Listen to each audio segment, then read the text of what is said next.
Alors, merci beaucoup à Bruno Estier et à Andreas Ruhlmann pour cette intéressante introduction sur le trading et l'analyse technique. Je mentionne que Bruno et Andreas sont les deux chroniqueurs pour l'analyse technique dans le magazine Bilan et que très souvent, c'est des très bons signaux d'achat et de vente pour l'investisseur, étant donné que leur analyse vraiment est très fine. Et je me suis dit qu'il faudrait créer un fonds sur Bruno Estier et bientôt Andreas Ruhlmann, avec qui on travaille aussi maintenant, parce que c'est des excellentes recommandations. Alors, nous arrivons à l'histoire d'amour et de franchise, n'est-ce pas, que j'ai évoquée tout à l'heure. Donc, je vais trouver d'abord mes slides, si vous permettez quelques secondes. Est-ce que quelqu'un peut me dire... Ah, il est à la suite, pardon. Merci, nous y arrivons. Voilà, merci. Donc, j'ai le grand plaisir de vous présenter mon livre qui est sorti, coécrit avec Dominique Morizot, ancien banquier d'affaires d'UBS, qui est sorti en avril de cette année, qui parle de la finance de l'ombre, a pris le contrôle. C'est une manière de dire que le shadow banking system connaît aujourd'hui une croissance plus forte que le secteur bancaire classique. Bon, alors, que s'est-il passé depuis 2008 ? Depuis 2008, est-ce que la finance a été régulée ? Oui, mais seulement en partie. En réalité, on a déplacé les risques vers des acteurs moins régulés que les banques. Une petite partie donc de la finance, c'est-à-dire les banques, a été effectivement régulée avec des exigences de ratios de fonds propres plus élevés et des ratios de solvabilité plus élevés et des stress tests exigeants. Mais une grande partie s'est échappée hors du cadre régulé. Et le chiffre de 80 000 milliards de dollars que je donne dans le slide qui résume un peu les chiffres du shadow banking ici, en fait, c'est le chiffre que donne le Conseil de la stabilité financière qui fait partie du G20. Il dit que ça, c'est le montant, si vous voulez, de la masse des crédits à risque qui ont été octroyés par des acteurs non bancaires. C'est quand même considérable, surtout lorsqu'on sait qu'en 2002, ce chiffre était encore à 27 000 milliards. On a donc quadruplé, si vous voulez, le risque systémique en l'espace de 12 ans. Le shadow banking, si on le définit, on l'appelle aussi la finance parallèle ou la finance basée sur le marché, c'est-à-dire qui n'a pas été générée par les banques, la dette qui n'a pas été générée par les banques. Et pour l'essentiel, c'est donc une masse de crédit octroyée à des entreprises. Le crédit corporate, donc, mais aussi tout type de crédit aux consommateurs qui ne passe pas par des banques, fait partie du shadow banking. Par exemple, le crédit aux particuliers, les hypothèques, le leasing et par extension le crowdfunding aussi. Le crowdfunding ne représente que 20 milliards aujourd'hui au niveau mondial. Il est donc un petit peu secondaire. On ne peut pas dire qu'il pose un risque systémique, donc ce n'est pas essentiel. Mais tous ces domaines, on y voit des acteurs non bancaires qui se multiplient assez rapidement. Après, on verra pourquoi. Il y a une raison très, très évidente à ce phénomène. Il y a donc au moins 80 000 milliards de crédits risqués qui ne bénéficient pas des couvertures et des garanties propres au secteur bancaire. Ça, il faut le savoir. Comment ça se répartit ? C'est essentiellement les États-Unis, 26 000 milliards de shadow banking. L'Europe, zone euro en entier, 29 000 milliards. La Grande-Bretagne, 9 000 milliards. Et la Chine, 3 040 milliards quand même. Alors là, j'aimerais m'arrêter 2 secondes pour dire qu'il y a eu beaucoup d'avertissements récemment, des alertes données sur le shadow banking en Chine, pour dire qu'il se développe très rapidement et que la Chine représente le principal risque en matière de shadow banking. Bon, c'est vrai qu'il croît très très vite.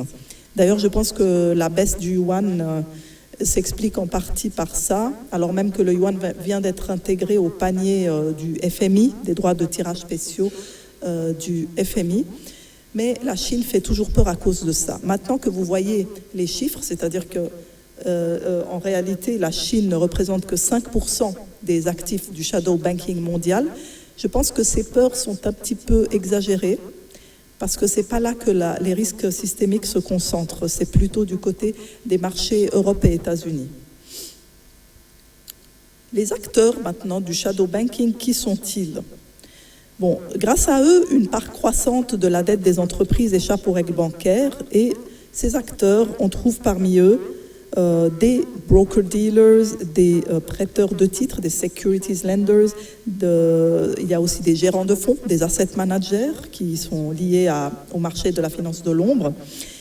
Bon, les asset managers sont régulés, hein, c'est pas qu'ils sont non régulés, mais ils contrôlent aujourd'hui l'essentiel du crédit non bancaire accordé aux entreprises puisqu'ils sont à l'origine de la gestion des fonds obligataires, y compris les fonds obligataires high yield, c'est-à-dire la dette d'entreprise moyennement solvable ou hautement risquée. Par exemple BlackRock, Fidelity ou Vanguard ou PIMCO ou State Street, tous ces acteurs de l'asset management non bancaire gèrent 87 000 milliards de dollars. Donc, très importante industrie. J'ai mis 64 000 milliards, dont des ETF, les ETF, en fait, gèrent 3 000 milliards. Voilà. Je crois que 87 000 milliards, c'est une définition plus large. C'est 64 000 milliards, le chiffre de tout ce que gèrent les asset managers. Bon, alors, il y a les asset managers, il y a les hedge funds, qui contrôlent aussi une masse considérable de dettes d'entreprise à titre d'intermédiaire. Hein, ce sont vraiment les intermédiaires dans le marché du crédit, notamment spéculatif. Pour prendre les hedge funds vraiment inclus dans la finance de l'ombre, on prendra ceux qui sont spécialisés dans le crédit, mais étant donné que tous les hedge funds sont portés à spéculer sur de la dette obligataire, le secteur des hedge funds, qui représente aujourd'hui 3 000 milliards de dollars, est un secteur qui est en fait en première ligne du shadow banking system, parce qu'en réalité, ils ont remplacé les investment banks, les Goldman Sachs et autres d'il y a 10 ans. Aujourd'hui, ce sont des hedge funds, comme des immenses fonds anglais ou américains qui opèrent avec plusieurs dizaines de milliards de dollars. Alors, à part les hedge funds, on trouve les fonds de private equity. Alors, le private equity, c'est un phénomène immense de la dernière décennie. Ils ont connu un essor énorme parce que le private equity profite aussi du cadre financier actuel, du marché, que je vais expliquer, hein, pour grossir considérablement. Énormément d'argent s'est reporté sur le private equity. Vous voyez maintenant que le private equity, il représente 3 800 milliards. Il est plus gros que l'univers des hedge funds. Si vous prenez les asset managers, les hedge funds et le private equity, ils ne sont pas soumis à BAL 3 ou BAL 4, donc la réglementation des fonds propres. Ils ne sont pas soumis au Dodd-Frank Act américain et ils n'ont pas les mêmes règles de risque de crédit puisque ce ne sont pas à la base des prêteurs. Sauf qu'ils prêtent bel et bien de l'argent à des entreprises aujourd'hui et ils deviennent même incontournables. C'est eux, les prêteurs des entreprises, à travers le marché des capitaux. Si on prend une définition plus large du shadow banking, on va inclure les sociétés de prêts immobiliers, y compris les agences de prêts immobiliers en ligne. Aux États-Unis, ce sont devenus les principales agences intermédiaires d'hypothèques. Hein. Ce sont vraiment les mortgage lenders, les online mortgage lenders.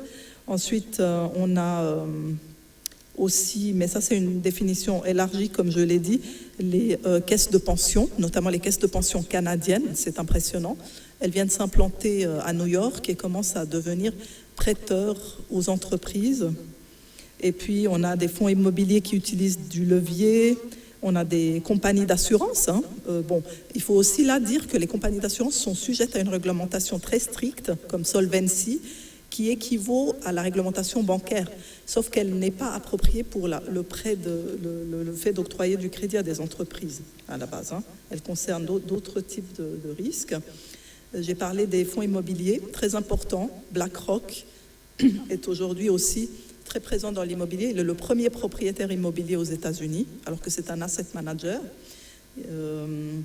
Ils utilisent du levier, ils se financent, ils empruntent pour aller investir dans le marché immobilier, ils empruntent sur les marchés à court terme, je vais y revenir tout à l'heure.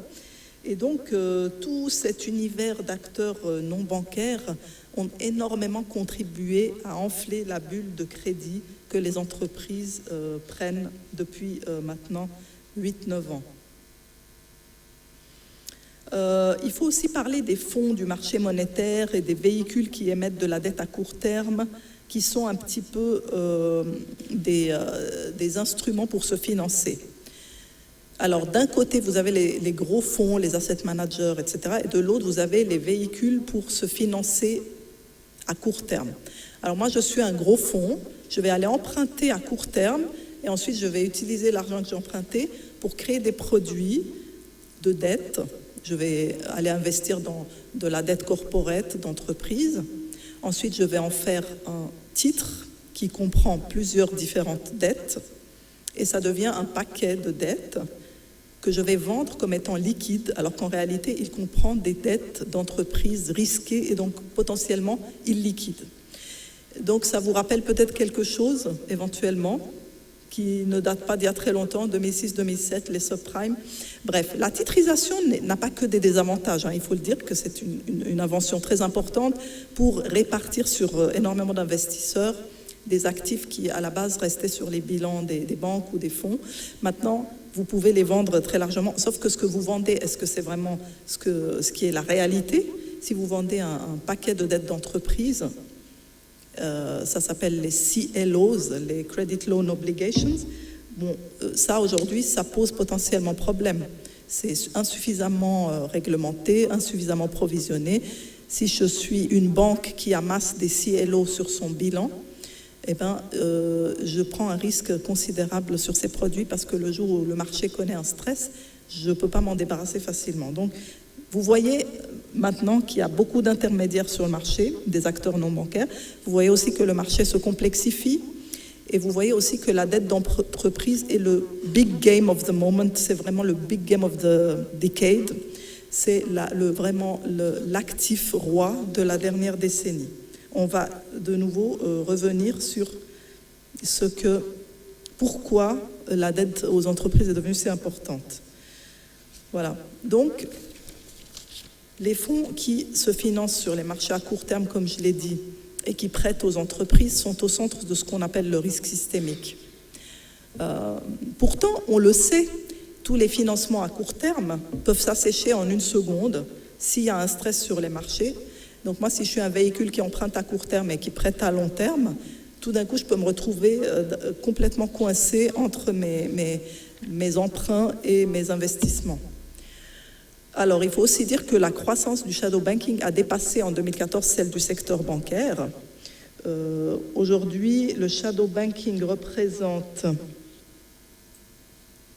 25% du système financier, alors que le secteur bancaire représente 45% du système financier, le reste étant composé d'intermédiaires réglementés. Mais vous voyez en fait que l'écart, si vous regardez à travers les années, l'écart entre le shadow banking et les banques se resserre et qu'on pourrait, au taux de croissance actuel, la finance de l'ombre pourrait dépasser en taille le secteur bancaire.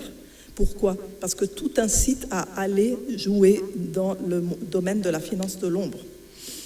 Alors, l'aspect du crédit, c'est très intéressant parce que ce que j'ai essayé de vous dire tout à l'heure, c'est qu'il y a une raison très importante au développement disproportionné du crédit aux entreprises, c'est les taux d'intérêt.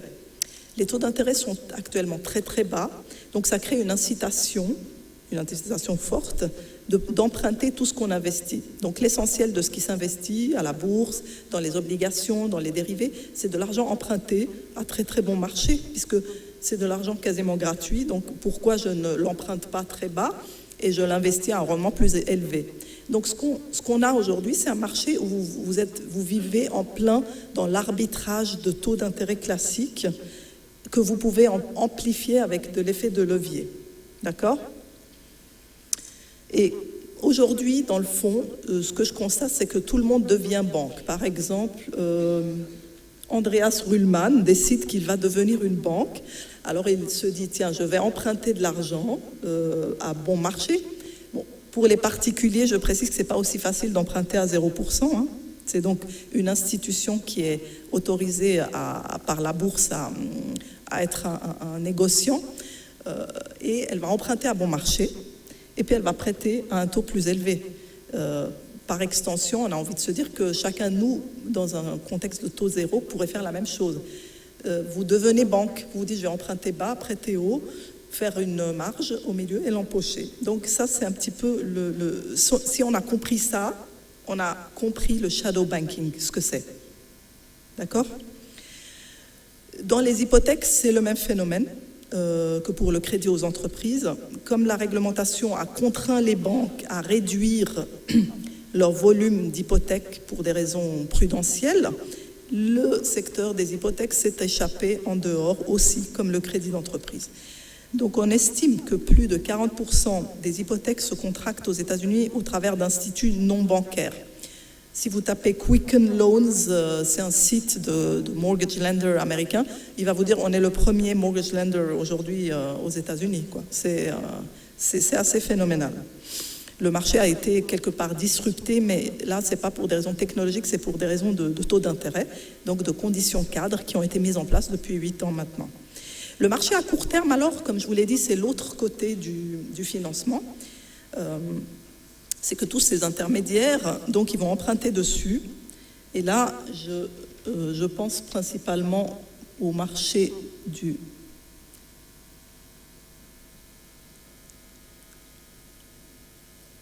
repos. Le marché du repurchase agreement, c'est le marché très très liquide aux États-Unis, très très important, sur lequel des négociants, des hedge funds, des banques, des brokers, tout ce que vous voulez, viennent pour emprunter sur une durée très très courte en échange d'un collatéral, en général un titre qui peut être un titre immobilier, un actif immobilier ou un titre boursier, qui n'a pas besoin forcément d'être de bonne qualité parce qu'ils ne sont pas très regardants sur la qualité du collatéral. En échange de ça, j'obtiens des liquidités que je peux investir pour spéculer. Et le jeu se fait extrêmement rapidement. Donc tant que les taux sont à zéro et que le marché du repos fonctionne et que vous pouvez aller dessus et obtenir des liquidités en quelques secondes, eh bien le jeu peut continuer. Donc les fonds qui ont emprunté à taux très bas peuvent ainsi prêter de l'argent plus loin à un taux légèrement supérieur. Et voilà comment le marché à court terme fonctionne.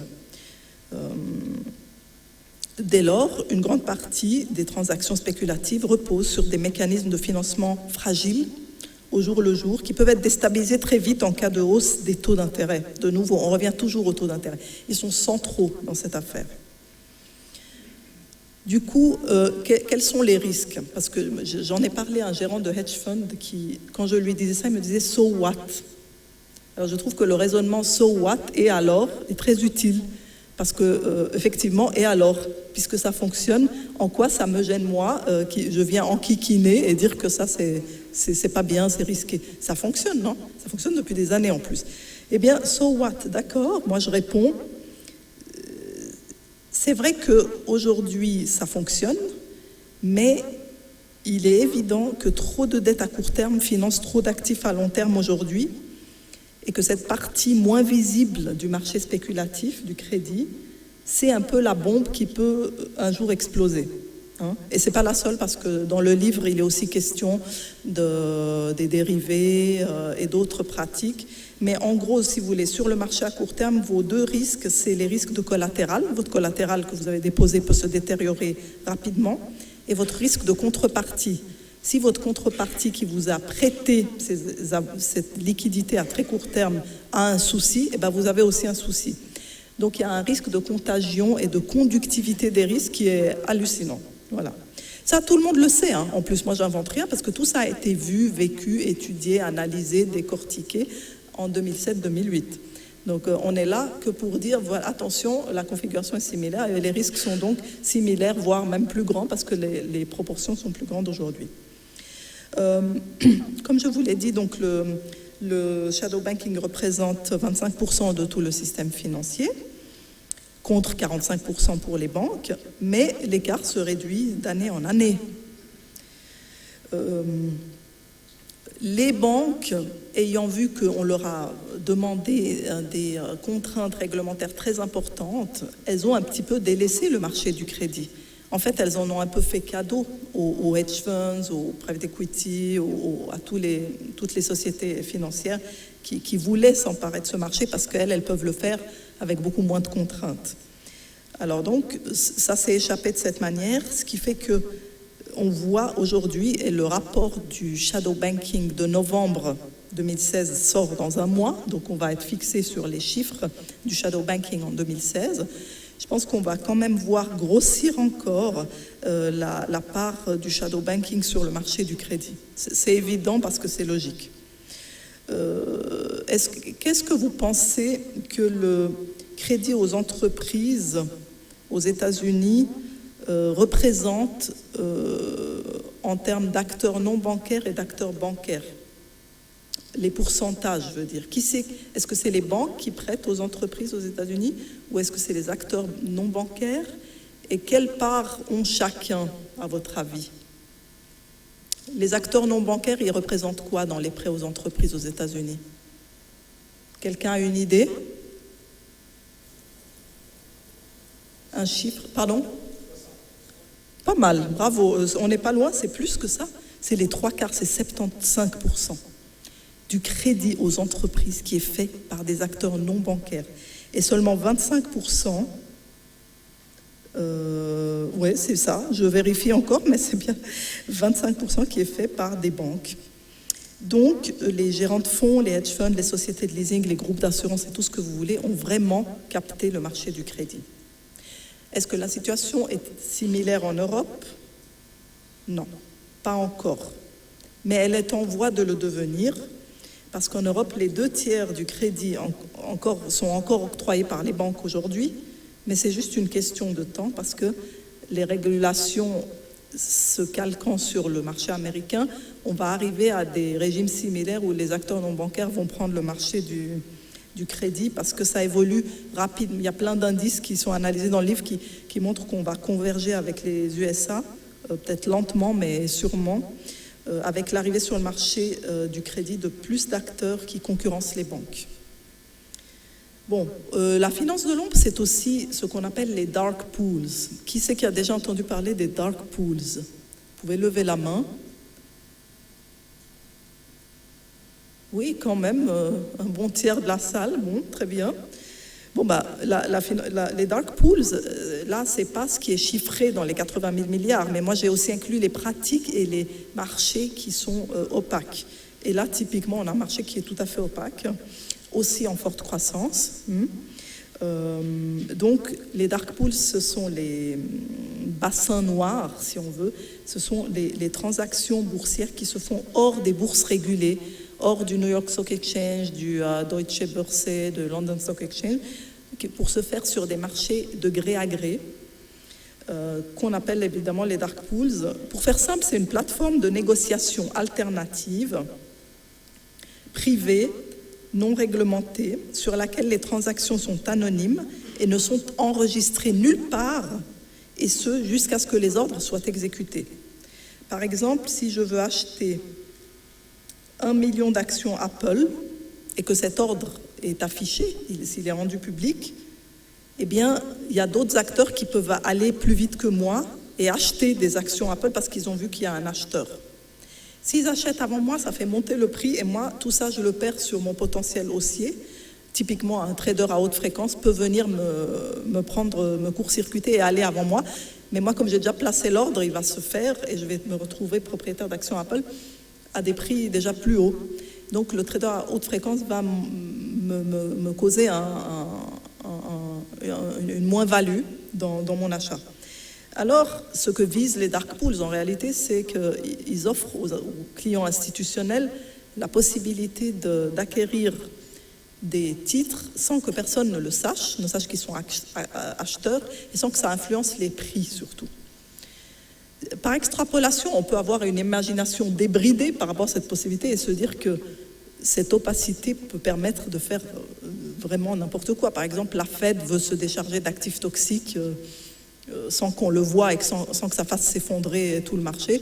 elle passe par là, elle trouve des hedge funds qui prennent énormément de risques comme contrepartie, elle leur vend ça, ni vu ni connu, elle vide son bilan comme ça. Mais vous allez me dire que je déraille un peu, mais ce que je veux dire, c'est qu'un marché d'une telle opacité, ça nous ramène en arrière de 30 ans dans la gouvernance, à mon avis, des marchés financiers, parce que vous n'avez plus les prix. Donc, les prix que vous avez sur les bourses réglementées ne valent rien. Le prix d'Apple aujourd'hui, si en fait il y a des échanges sur Apple toute la journée à des prix qu'on ne connaît pas, ben le prix officiel de côté d'Apple, qu'est-ce qu'il veut dire?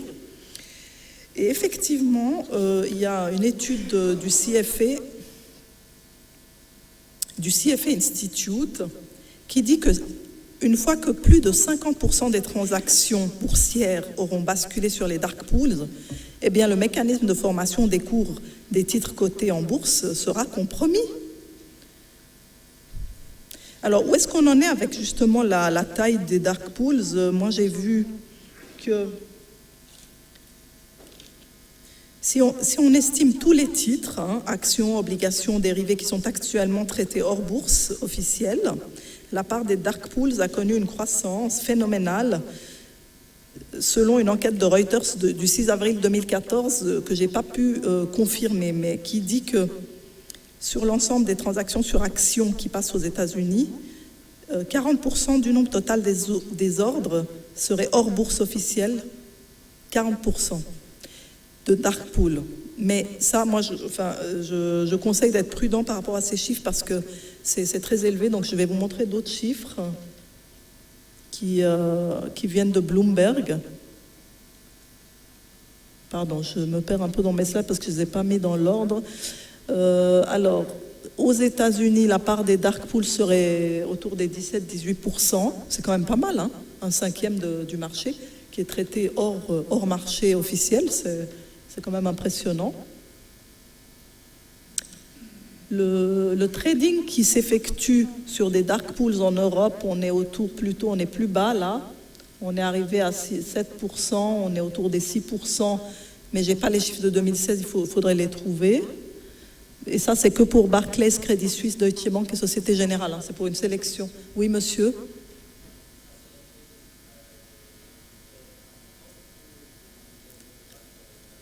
Sur le marché européen, en actions européennes par ces banques-là. Alors que là, celui d'avant, c'est sur les marchés d'actions américains. Donc, ça, c'est les chiffres que Bloomberg recense périodiquement. Au total, globalement, en Europe, 8% du marché, si on prend toutes les banques confondues. Parce qu'il faut savoir que ce sont principalement c'est des banques qui ont des dark pools. C'est pour ça que la finance de l'ombre, c'est pas juste une affaire d'acteurs non bancaires. Dans le cas présent, les dark pools, c'est à la fois des acteurs bancaires, toutes les grandes banques en gros ont développé leur propre dark pool, et des acteurs non bancaires. Ici, vous voyez le CrossFit de Crédit Suisse, qui connaît une très forte croissance, suivi par UBS, ATS. L'IEX, c'est une start-up américaine qui est une bourse électronique. Après, vous avez Morgan Stanley, et vous avez JP Morgan, et vous avez un mélange de bourse électronique et de bourse bancaire dark pools qui opèrent. Et ça, c'est CNBC qui a sorti ces chiffres. Il faut trouver ceux qui sont plus récents, mais la croissance est vraiment assez forte pour des raisons évidentes. Je veux dire, si on vous donne le choix entre une bourse régulée qui coûte plus cher au niveau du règlement des transactions, une bourse dérégulée, opaque, qui vous permet de ne pas afficher vos prix demandés à l'achat, ben c'est quand même intéressant. Je vais y venir plus tard, parce que ça, c'est un problème de gouvernance de la finance. C'est un problème fondamental. Mais en gros, si vous voulez, il est difficile d'avoir des chiffres concrets, parce que tout ça, c'est des estimations. Voilà. Parmi les banques, on a quand même des parts de marché assez importantes.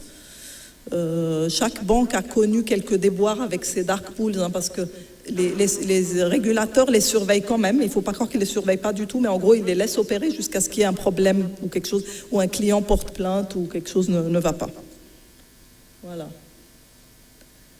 Alors, maintenant, le shadow banking, c'est beaucoup d'acteurs. Là, j'ai évoqué les hedge funds, j'ai un peu évoqué les asset managers, le private equity, des marchés opaques comme les dark pools. C'est aussi le marché des dérivés qui est en voie d'être réglementé en Europe. Mais si vous regardez bien les dernières réglementations européennes, vous verrez qu'il n'y a qu'une partie de cet immense marché qui a vraiment été réglementée. Les CDS, notamment les Credit Default Swaps, qui avaient été à l'origine de la crise de 2007, ne sont pratiquement pas touchés par les dernières réglementations. Donc c'est très lent, ça prend beaucoup de temps. Tous ces marchés, pour l'instant, fonctionnent vraiment sur une base assez dérégulée. Alors, là où je voulais en venir, c'est qu'on est dans un système double. D'un côté, vous avez une masse de dette spéculative qui grossit très vite dans l'ombre, au niveau shadow banking. Et de l'autre, vous avez des banques qui font peu crédit à l'économie, à des taux qui sont relativement élevés pour les petites PME, etc. Et on est dans des conditions complètement différentes. Et donc, vous avez une partie blanche, apparente, réglementée, c'est le secteur bancaire qui va devenir de plus en plus, pas marginal, mais qui est en train de rapetisser par rapport au monde de la finance, et une partie cachée.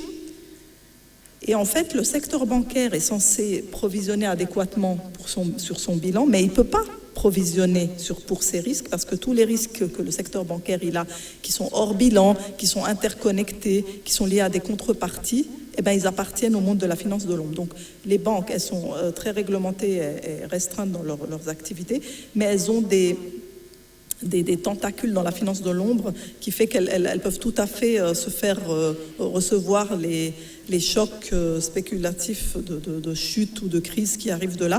D'ailleurs, c'est le cas de Deutsche Bank, que je vous propose qu'on analyse un petit peu en passant lors de la table ronde de tout à l'heure. Voilà, vous avez ces deux systèmes qui évoluent en parallèle. Ce qui fait qu'en réalité, le niveau de capitalisation des banques s'avère finalement insuffisant s'ils devaient couvrir tous les risques non correctement valorisés, notamment de portefeuilles de dérivés, comme c'est le cas pour Deutsche Bank. Tout le problème est venu, non pas de l'amende américaine qu'elle a dû payer, mais de son portefeuille de 74 trillions, 74 000 milliards de dérivés, là, dont on ne connaît pas l'exposition nette, parce qu'on n'arrive pas Deutsche Bank elle-même n'arrive pas vraiment à la valoriser, et le marché n'arrive en tout cas pas à la valoriser. Alors voilà ces liens entre les banques et les marchés moins régulés qui font que leur capitalisation, malgré toutes les exigences qu'elles ont dû accepter, ne suffisent pas ou montrent qu'elles sont toujours fragiles et très exposées. Donc, cette partie cachée qui ne rend que très peu de compte aux autorités de surveillance fabrique des risques d'une ampleur jamais connue. J'insiste sur le fait que c'est d'une ampleur qui est supérieure, parce qu'on n'est jamais arrivé à 80 000 milliards de crédits risqués et non garantis par l'État, par des sauvetages étatiques ou par des règles bancaires. Ça, c'est vraiment nouveau. Et de nouveau, mon gérant de hedge fund me dit « so what ?» Et alors, ça fonctionne, ça marche, tout va bien. Pourquoi vous nous enquiquinez avec vos risques et vos... Bon. D'ailleurs, je vous lirai après, dans ces derniers jours, il y a de nouveau eu des avertissements de la part du FMI et de la Federal Reserve. Donc, ce n'est pas juste moi ou quelques observateurs de la finance, c'est aussi les régulateurs. Mais le monde de la finance va dire « so what ?» Alors là, le problème de fond de tout ça, c'est que la finance de l'ombre est uniquement solvable parce que les taux d'intérêt des banques centrales et du marché sont à zéro. Et deuxième souci quand même, c'est que le shadow banking devient la référence, tandis que les bourses et les banques réglementées deviennent un peu les produits moins intéressants et relativement marginaux. Donc la gouvernance actuelle de la finance ne fait pas vraiment sens. On peut y revenir en conclusion. Alors au sujet des taux d'intérêt, tout a commencé, la finance de l'ombre donc, a commencé quand la Fed a décidé, il y a 7 ans, de maintenir les taux d'intérêt proches de zéro. Et elle les a gardés à ce niveau-là.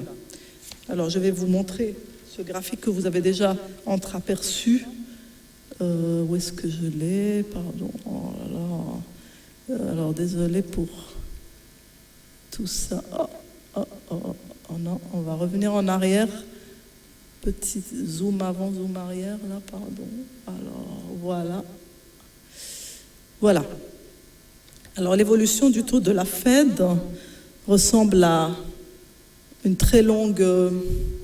un râteau qui ne fait que de gratter le sol depuis bien longtemps maintenant. Et c'est un pari que la Banque centrale a pris pour permettre au marché de se relancer, tout en rachetant, comme vous le savez, des obligations sur le marché. C'est quand ces taux sont arrivés à ce niveau que la dette est devenue l'actif de financement et l'actif d'investissement principal sur le marché. C'est-à-dire que tout ce qui est placé par des investisseurs sophistiqués l'est avec de l'argent emprunté et non plus avec des fonds propres. Et une bonne partie de ce qui est placé l'est dans des instruments de dette, puisque l'univers obligataire a énormément grandi et que les entreprises qui avant ne pouvaient pas concevoir d'émettre des obligations se sont mis à émettre des obligations. Typiquement le secteur du shale gas américain, oil and shale, qui est devenu très très spéculatif parce que plein d'entreprises peu solvables se sont mis à émettre des obligations. Il y en a eu pour 250 milliards d'obligations high yield qui ensuite ont malheureusement corrigé. Alors là, une bonne partie de tout ça a fait grandir l'univers obligataire énormément, ce qui a eu pour conséquence de créer la finance parallèle. Alors, c'est juste ce lien que je voulais faire pour pas qu'on croie que la finance parallèle, elle s'est mise à exister comme ça parce que tout d'un coup, il y a des gens qui se sont dit, ben tiens, je vais aller prêter à des entreprises. Non, c'est les taux qui ont incité le niveau des taux. Donc, c'est la Fed qui a créé, si vous voulez, le shadow banking, pour être tout à fait clair.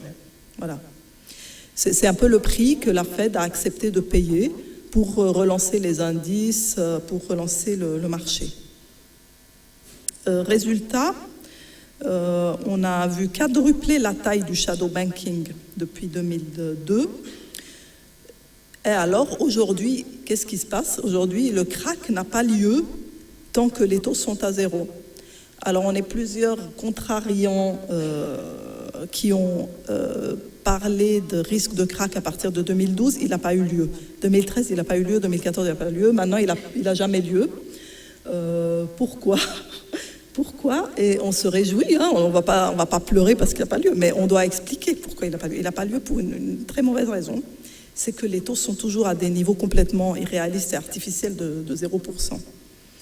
Donc il est évident, si vous voulez, que le crack a été évité uniquement parce que les taux sont restés là. Quand on me dit, oui, mais les taux là sont en train de monter, eh bien oui, ça fait 4 ans que la Fed parle de remonter les taux. Vous voyez, vous pouvez voir vous-même où ils sont aujourd'hui. 0,25 à 0,5, c'est pas un taux. C'est pas ce qu'on appelle un taux. Un taux normal, moyen, à long terme, c'est 3,5%. Par exemple, vous vous souvenez qu'il y a eu une époque où il y avait des taux d'intérêt. Alors là, on remonte qu'à 2006, hein, mais ils ont même été beaucoup plus hauts que ça. Hein. Donc, il y a eu des périodes vraiment avec des vrais taux d'intérêt. Et d'ailleurs, je tiens à rajouter là que quand les taux remontent, ça ne provoque pas toujours de crack, hein, pas du tout. Le fait que les taux remontent et qu'on ait un crack, ça arrive seulement quand on a des bulles d'endettement qui ont été contractées à des taux trop bas. Alors là, on a des cracks. Mais quand vous avez des resserrements dans des bonnes périodes où l'économie est saine et pas surendettée, vous n'avez pas de crack. Voilà. Mais comme ça fait maintenant des années qu'on a trop de dettes, et bien voilà, chaque fois que les taux montent, et on a le souvenir douloureux quand en 2004, la Fed a commencé à remonter les taux sur la bulle et qu'elle les a amenés à 5,25 en 2006, ça a provoqué le crack des subprimes. Alors évidemment, maintenant, plus personne ne veut vivre ça. Mais qu'est-ce qu'on fait alternativement? C'est qu'on les maintient indéfiniment à ces niveaux. Alors moi, mon postulat, c'est qu'ils vont rester là. Parce que je ne vois pas comment ils peuvent revenir à 5% dans les conditions actuelles, alors qu'on a encore plus d'endettement qu'en 2006. Je ne verrai pas comment. Si vous avez des avis contraires, je vous invite volontiers à partager, parce que pour moi, c'est simplement une impossibilité. Alors, bon, on disait que donc la bulle est encore plus grande cette fois, et si on était banquier central aujourd'hui, on serait bien embêté parce qu'on ne pourrait pas remonter les taux. Mais on devrait tenir un discours qui soit cohérent, puisqu'il y a quand même une certaine croissance économique, et que là, le marché, il se demande pourquoi on ne remonte pas les taux. Eh bien, on ne remonte pas les taux parce qu'il y a du shadow banking dans des proportions quasiment irréversibles. Enfin, on n'arrive pas à dénouer ces positions, et en plus, on est en train de les accroître. Chaque jour, elles croissent automatiquement, mécaniquement, tant qu'il n'y a pas de coût du financement. C'est normal parce qu'en fait, c'est une question d'offre et de demande. L'offre de crédit, la demande de crédit est énorme tant que le crédit ne coûte rien. C'est tout à fait logique. Est-ce que vous êtes d'accord? Je crois qu'on est d'accord. D'accord, très bien. Alors, je vous embête encore un peu parce que ma séance n'est pas terminée, puisqu'on va avoir une pause à 5h45. Donc, je vais encore poursuivre ma démonstration jusqu'à les... Oui, monsieur. Oui. Oui. Oui. Exactement. Alors effectivement, les taux bas et les taux négatifs créent un très grand problème pour le financement des retraites.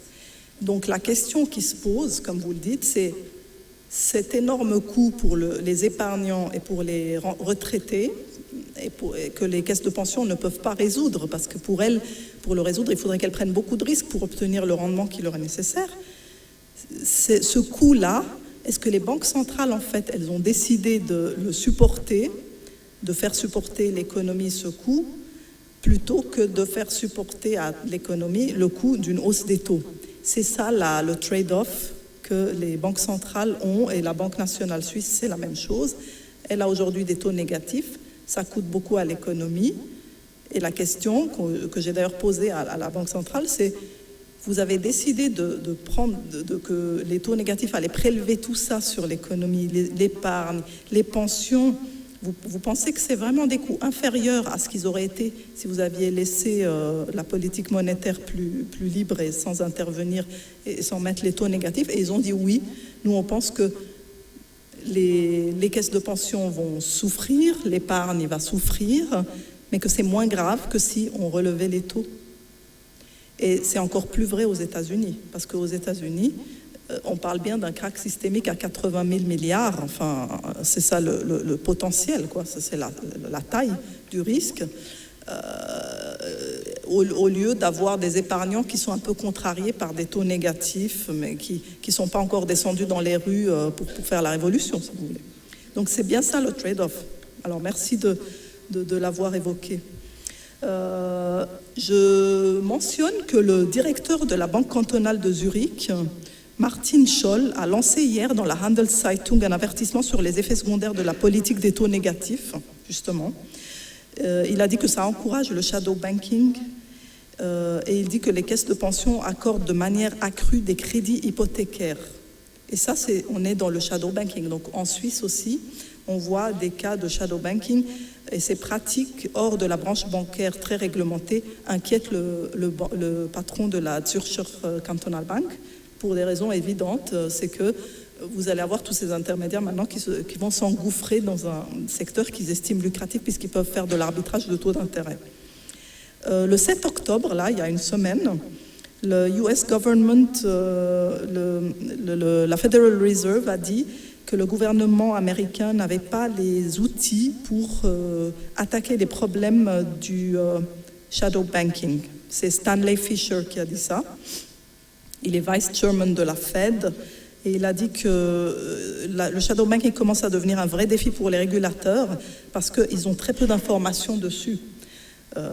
L'opacité dont je vous parlais et qui est très très développée dans le livre a encore plein d'égards par rapport à ce que les hedge funds, les dérivés, les naked shorts, c'est-à-dire la vente à découvert synthétique, etc.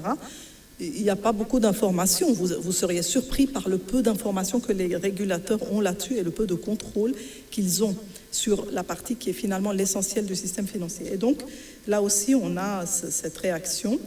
Et au Canada, il y a quelques jours, on a appris que à part les fonds de pension canadiens que je vous ai dit qu'ils s'installaient à New York pour commencer à prêter aux entreprises, on a aussi des règles en matière de prêts hypothécaires qui contraignent beaucoup les banques et qui font que beaucoup d'acteurs du shadow banking se mettent maintenant à faire des prêts hypothécaires, créant un nouveau risque pour le système financier. Donc plein de courtiers immobiliers canadiens se mettent aussi à faire des prêts hypothécaires comme aux États-Unis. Et il y a des avertissements pour dire que la surréglementation des banques est à l'origine de ce problème. Donc pour conclure, j'ai envie de dire que la finance aujourd'hui, c'est une piscine à 3 murs. Une piscine à 3 murs. Et le propriétaire a demandé qu'on lui construise une piscine à 3 murs. Et au moment où on a commencé à verser de l'eau dans la piscine, il était très étonné de voir que l'eau s'échappait ailleurs de la piscine, que la piscine restait vide. Et c'est exactement aujourd'hui la situation du secteur bancaire. On a mis toutes ces réglementations, mais on a laissé une ouverture qui fait que tous les acteurs ont intérêt à aller dans les dark pools, dans les hedge funds, le private equity, tout ce qui est shadow banking, crédit non financé par des banques, à développer le crowdfunding parce que c'est tout simplement plus attrayant, c'est moins coûteux et c'est tout simplement disponible et finalement autorisé et toléré. Voilà pourquoi le shadow banking, et nous allons tous regarder le prochain rapport qui sort là en novembre, parce que chaque année en novembre que le G20 le publie, on va voir que le shadow banking se porte bien et est forcément en croissance. Donc la vie est belle pour les alternative lenders. J'ai mis ici les tailles, que j'avais résumé la taille de tous ces acteurs qui grossissent beaucoup et se montrent beaucoup plus vigoureux que les banques et leur prennent des parts de marché chaque année. Donc, en conclusion, je dirais qu'un sauvetage financier ne peut être considéré comme réussi que si la sortie, l'exit, s'effectue avec succès. Le sauvetage financier qui a eu lieu en 2008, il a été fait, mais la sortie n'a pas eu lieu, c'est-à-dire qu'on a des banques centrales qui sont toujours avec des taux zéro, qui ont 4 000 milliards, 3 000 milliards d'actifs à leur bilan, en Europe et aux États-Unis. Et donc, on n'a pas encore dénoué les positions du sauvetage, et donc le sauvetage, on ne peut pas dire aujourd'hui que l'exercice soit réussi. Par contre, on voit qu'il a eu un coût, qui est le shadow banking, dont on ne sait pas quoi faire, et qui nous empêche de relever les taux d'intérêt, parce qu'on est coincé, on est dans une situation où on se retrouve coincé. Et on est avec une béquille monétaire, qui sont l'absence de taux d'intérêt, c'est une béquille qui est devenue indispensable pour les acteurs de marché. J'ai pas décrit, mais vous avez tous compris que si les taux commençaient à monter, beaucoup de débiteurs, d'entreprises débitrices qui sont moyennement solvables, qui se sont endettés grâce à cette période faste, ces entreprises subprime, ils vont se retrouver en situation très très difficile. Donc on aurait des faillites en cascade. Et donc techniquement, c'est impossible d'imaginer qu'on puisse remonter les taux d'intérêt dans cette condition. Il faut maintenant suivre la Fed, voir si elle ne va pas s'engager dans la doctrine des taux négatifs plutôt. Ça va être intéressant à suivre. Dans la table ronde avec mes collègues Olivier Delamarche, Philippe Béchade, Andreas Ruhlmann. Donc Olivier Delamarche et Philippe Béchade, vous les connaissez, ils font partie des iconoclastes et ils ont souvent des avis iconoclastes justement. On va discuter de différentes questions abordées là et dans leurs présentations respectives.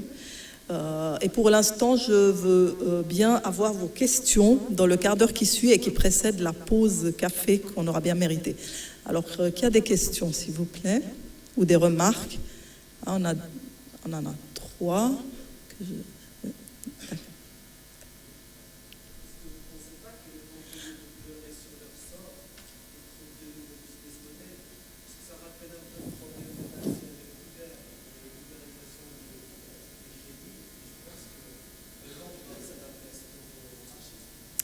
Alors, le monsieur dit que les banques devraient trouver un nouveau business model, et je suis tout à fait d'accord avec vous.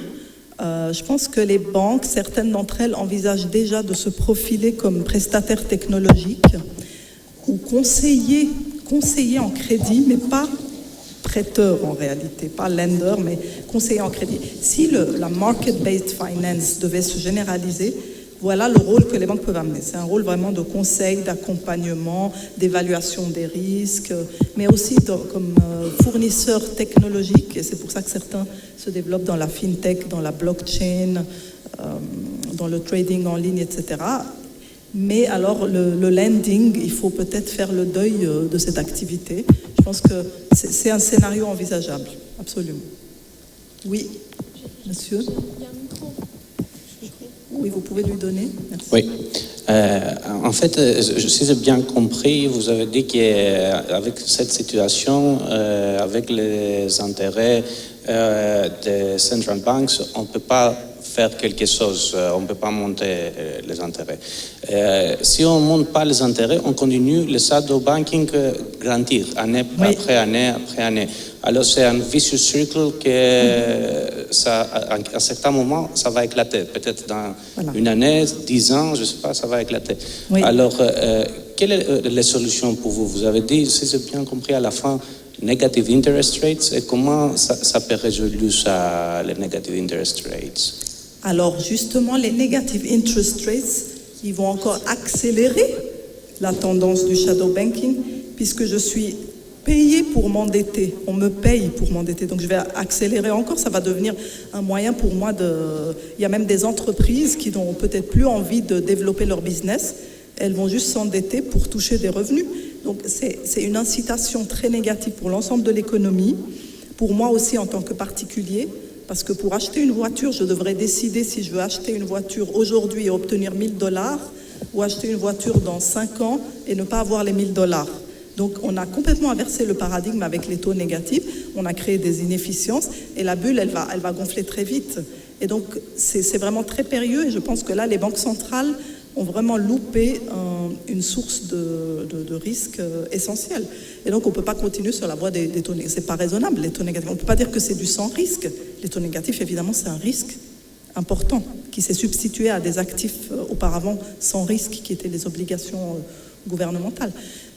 Alors, quelle est la solution? Alors, si certains d'entre vous ont une idée pour sortir de 80 000 milliards de dettes risquées et moyennement solvables, c'est d'exploser. Alors, Philippe Béchade me suggère qu'il faut laisser l'explosion arriver. Je ne sais pas si le patron d'IG Bank, M. Bajali, vous êtes d'accord? Il faut que le système explose? Non, ce serait un peu dommage. D'accord, alors on va attendre encore un peu. Mais on a tellement attendu et la bulle a tellement gonflé que maintenant les taux d'intérêt, je pense que s'ils allaient même à où est-ce qu'ils sont ces taux d'intérêt? Voilà, je sais pas, s'ils allaient même à 2%, il y en a déjà pour qui la différence entre 0 et 2 va déjà être difficile à supporter et qui vont se retrouver déjà très fragilisés financièrement. Donc vous voyez un peu l'impasse dans laquelle les banques centrales ont amené le système financier mondial. Il y avait une question par ici, monsieur, oui. Dans une économie mondialisée, là vous parlez de la Fed, mais oui. Si la Fed en 7 ans a juste maintenant de quoi stabiliser et ne pas remonter les taux pour avoir peur d'un crack, qu'est-ce qui va advenir quand la Banque de Chine va continuer, elle, à suivre la même politique de baisse des taux et d'augmentation des crédits et du coup, la Fed n'aura été dans un état stable, mais sans aucune arme vis-à-vis de ça. Qu'est-ce qu'il y a comme possibilité d'évolution? Oui, vous avez raison. Il faut qu'il y ait une action coordonnée des banques centrales et on ne peut pas rester dans ce découplage où chaque banque centrale prend ses risques de son côté, réduit ses risques. C'est impossible. De toute façon, les deux systèmes sont liés. Vous avez vu que Janet Yellen dit, avant de décider notre politique des taux, on regarde l'économie mondiale et en particulier la Chine. Donc, et la Chine regarde évidemment les États-Unis parce qu'eux, ils conditionnent toute l'économie mondiale. Donc, ils sont tellement liés qu'ils ne peuvent pas chacun décider tout seul.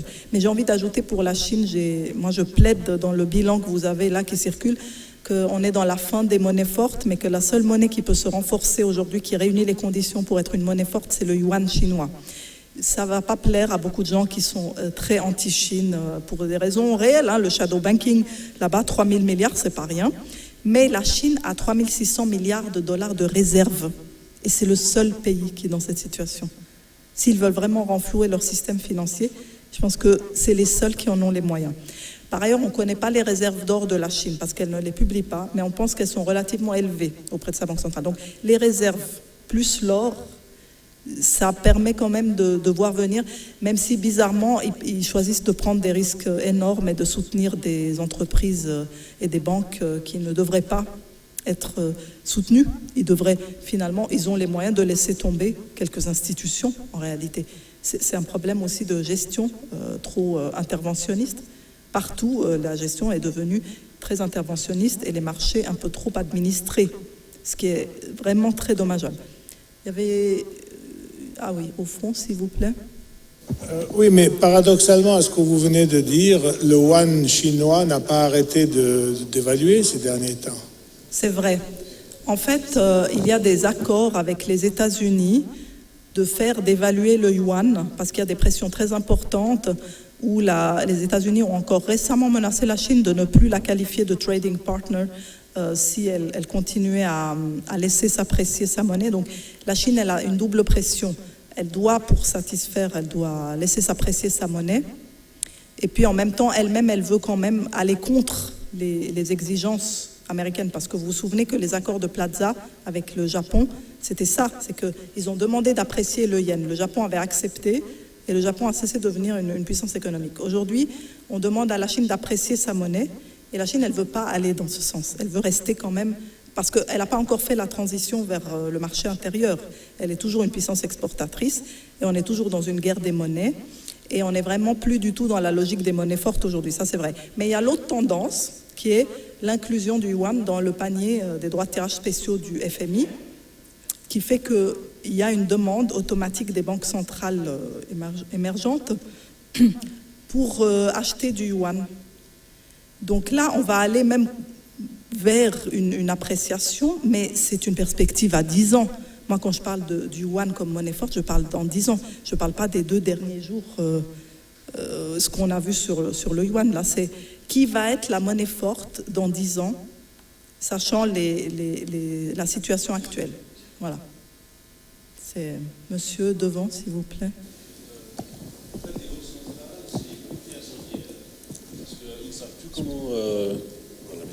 Ils ne savent plus comment faire pour jouer la politique monétaire.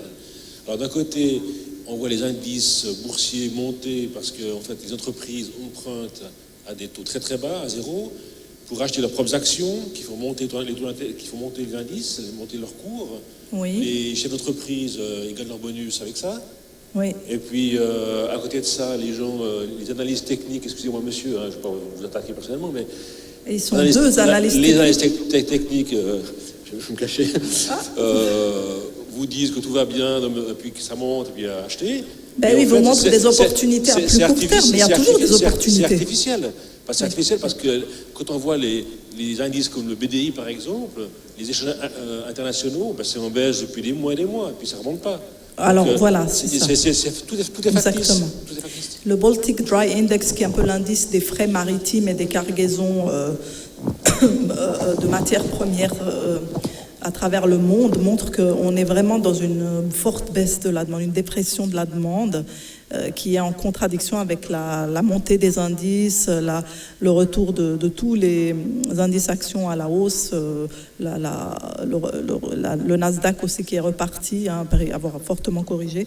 Donc il y a un découplage entre les marchés financiers et l'économie, constaté d'ailleurs, M. Bajali, là, dans une interview récente, il le constatait, que les indices, la valeur des indices ne reflète plus vraiment l'économie réelle en raison de cette intervention exagérée des banques centrales.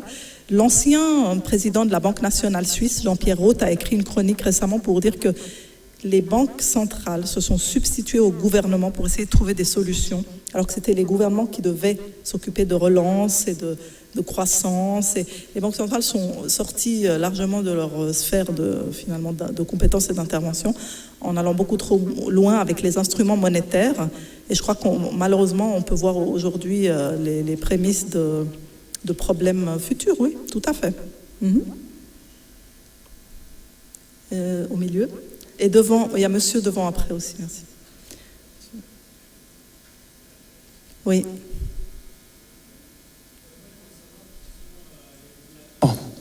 Oui. Et si c'est par exemple aux États-Unis, il y a une autorité qui s'appelle Food and Drugs qui autorise certains produits. Dedans, il y a des personnes, par exemple, du conseil d'administration de Coca-Cola. Est-ce que c'est la même chose avec les régulateurs ? Alors oui, vous avez raison de souligner l'aspect gouvernance et l'aspect humain là-dedans. Parce que les régulateurs, que ce soit la commission de la Securities and Exchange Commission américaine ou les régulateurs des dérivés, le CFTC et des matières premières, ou les régulateurs des banques de dépôt, tous ces établissements, ils ont engagé massivement des personnes qui étaient auparavant dans le secteur bancaire. C'est ce qu'on appelle les revolving doors. C'est un peu comme Monsieur Barroso. C'est une analogie facile et attendue, mais Monsieur Barroso qui passe de la Commission européenne à Goldman Sachs, il n'est pas du tout le seul. Il y a beaucoup de gens qui viennent de la Commission européenne qui sont chez Goldman Sachs et dans d'autres banques pour des raisons évidentes. C'est que les régulateurs, ils veulent la compétence des banquiers, ils veulent leur expérience du marché que les régulateurs n'ont pas sur des instruments très complexes et des mécanismes très complexes. Donc ils veulent que ces gens viennent leur donner toutes ces informations. Mais en échange, ça crée des liens d'intérêt passés, futurs, qui peuvent être parfois troubles et ne pas faciliter. Parce que, je veux dire, le Dodd-Frank Act a été dilué dans le temps. Il va vraiment entrer en vigueur. Les aspects les plus contraignants ne vont entrer en vigueur qu'en 2018, 2019. La régulation des dérivés a pris des années, elle continue. Finalement, les régulations ne sont pas vraiment du tout ce qu'elles avaient comme la séparation entre les banques de dépôt et les banques d'affaires, elle n'a pas eu lieu. Donc il y a eu très peu de concrétisation, mais je dirais qu'avec BAL 3, on a eu un effet réglementaire assez fort, sauf qu'on a laissé, comme on a discuté, on a laissé la porte ouverte pour des marchés moins régulés. On vous dit, voilà, vous avez le choix entre un marché hyper régulé, avec des coûts élevés de fonds propres, de mise en place, de compliance, et un marché pas régulé, opaque et pas cher. Qu'est-ce que vous préférez ?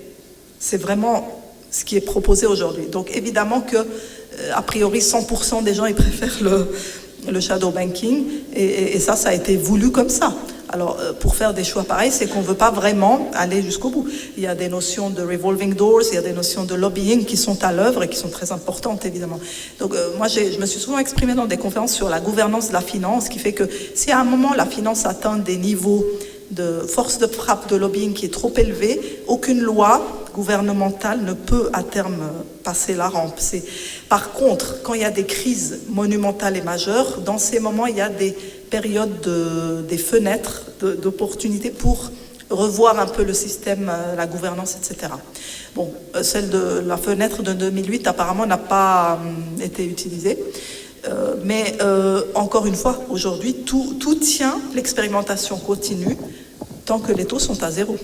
Monsieur, parce que... Ouais, voilà. Oui, madame, merci d'abord pour votre présentation. J'aimerais avoir votre avis pour savoir si finalement ces politiques monétaires des banques centrales, notamment de la Fed, oui, de la BCE, de la Banque du Japon et de la Banque d'Angleterre, oui, ne sont pas faites pour sauver les États, notamment les dettes souveraines, dans la mesure, oui, où la baisse des taux d'intérêt induit mécaniquement une baisse des taux d'intérêt pour emprunter pour ces États-là.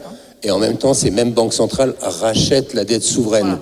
Donc, quand on sait la bulle que ça représente, les chiffres astronomiques, j'aimerais avoir votre avis là-dessus. Merci beaucoup. Merci pour cette question. Vous avez amené un aspect que j'avais un peu omis, c'est qu'il y a un vested interest, un intérêt évident des gouvernements à accompagner cette politique des banques centrales. C'est pas du tout les banques centrales qui viennent imposer ça au gouvernement, c'est fait vraiment en toute harmonie, hein, parce qu'on a des dettes qui ont explosé tout simplement et qui continuent, parce que là le FMI a dit qu'il y avait 200 000 milliards de dettes gouvernementales et privées et que c'était des chiffres jamais atteints auparavant. Donc les gouvernements sont toujours très endettés, ils n'ont pas réussi à se désendetter, ils ne veulent pas le faire, et donc leurs obligations souveraines maintenant sont à des taux négatifs. L'Allemagne a émis des obligations du Bund avec des coupons négatifs. Bientôt la Fed va le faire, le Trésor va le... Enfin, je pense que non, vous ne pensez pas que le Trésor va émettre des taux négatifs. Alors ça c'est intéressant.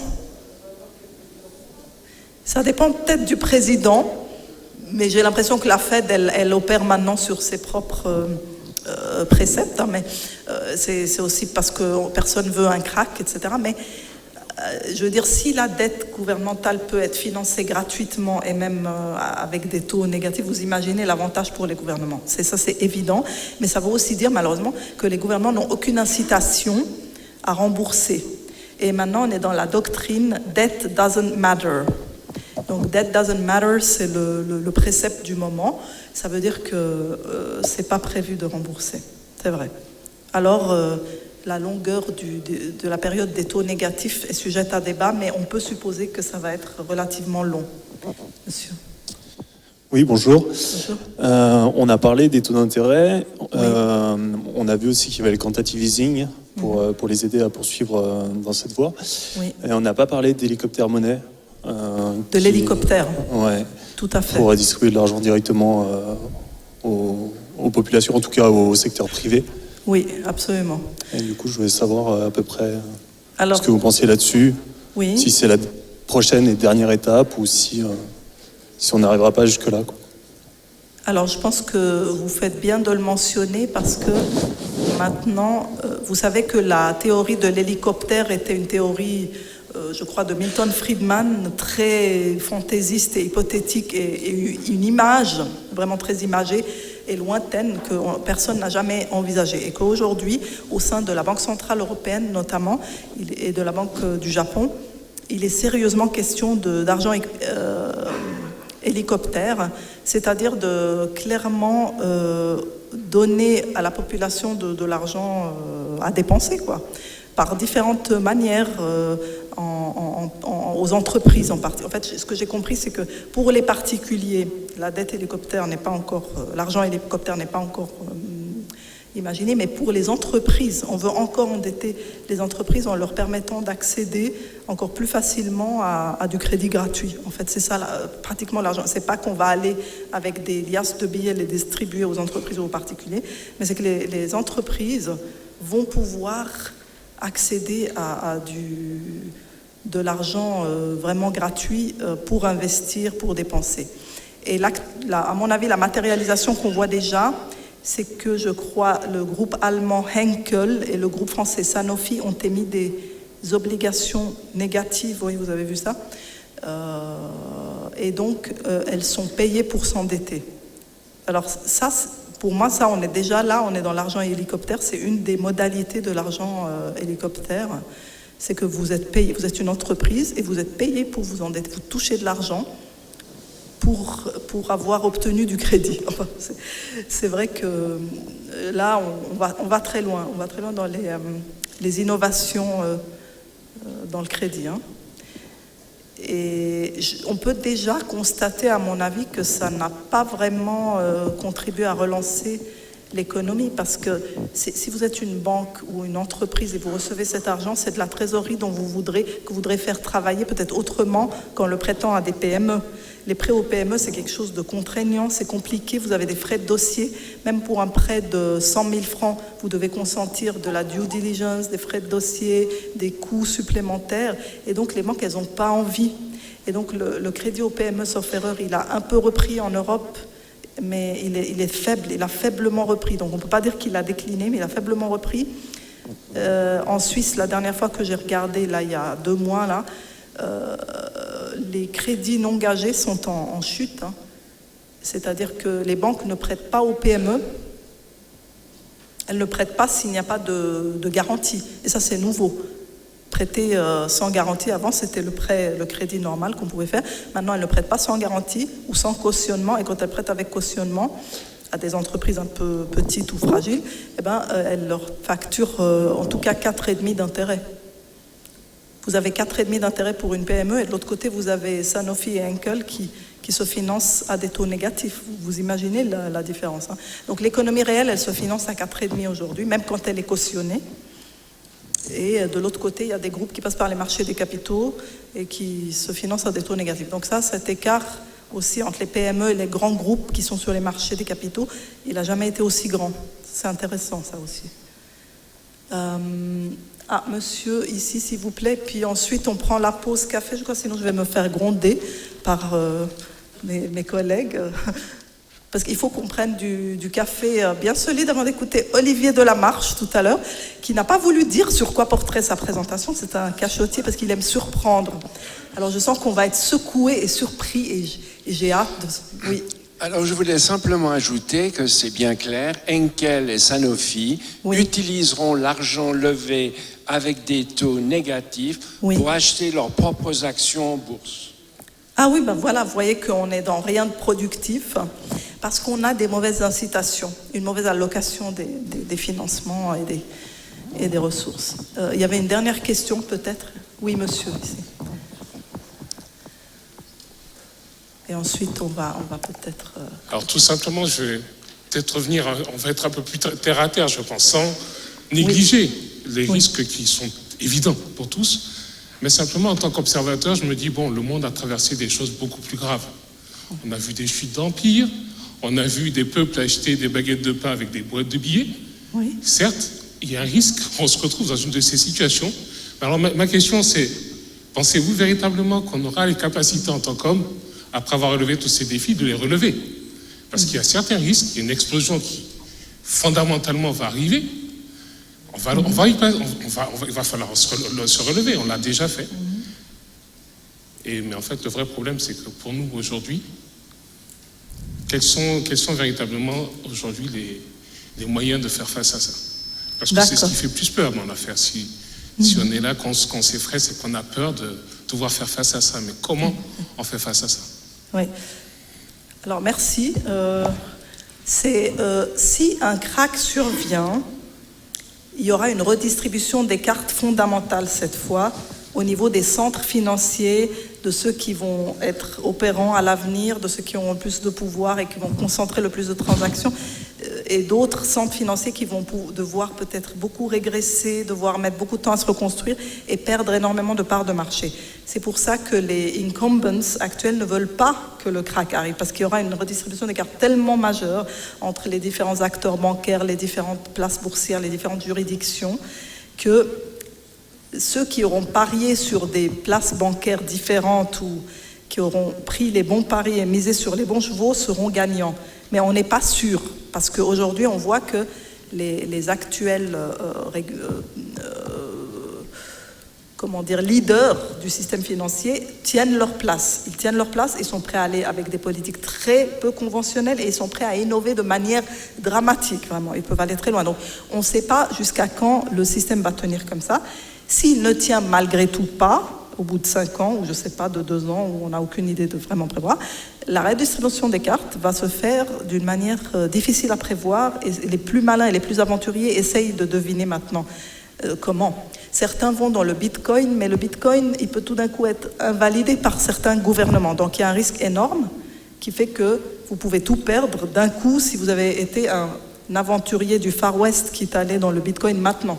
Mais si tout d'un coup on accepte le Bitcoin comme faisant partie du système, ceux qui ont osé s'y aventurer avant, ils seront entrés à un point qui va leur donner un énorme potentiel. Tous les autres, ils vont entrer ici, où il n'y a plus de potentiel.